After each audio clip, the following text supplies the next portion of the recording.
Hello, kumusta? Alam mo may mga nagsasabi sa akin na nauunahan daw ako eh. Kasi may mga batch ako, may mga kakilala ko na mas una pa ako dito na nakarating sa Canada. Pero naging naging Canadian citizen kaysa sa akin. Kaya yung sa akin lang din naman, hindi naman kompetisyon yung pagkuha ng citizenship dito sa Canada eh. It's a matter of preparation.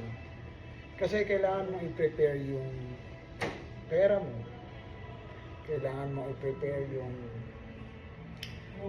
sarili mo kasi mag-aaral ka ng mga questions. Imagine 500 questions yung pag-aralan mo.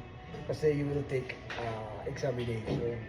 Tsaka sa akin kasi ayoko na pag-exam ako, then lalagpak lang. Gusto ko yung pag-exam ko, papasa talaga ako. So, kailangan siya ng preparation.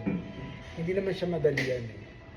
So, sa akin lang, proper timing for that, at least makapag-aral ako kasi the more we age, the more na medyo mahina na yung retention ko. Unlike before, nung college, high school pa ako, nako, na mabilis ako makapag-memorize. Ngayon, iba na. So, kailangan talaga siya ng preparation. So, hindi naman siya competition. Eh. So, dahan-dahan na proseso lang.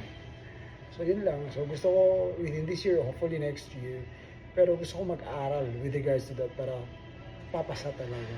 Diba, sulit naman kung isang take lang. So, yun lang. Hindi ko naman siya minamadali. Relax lang.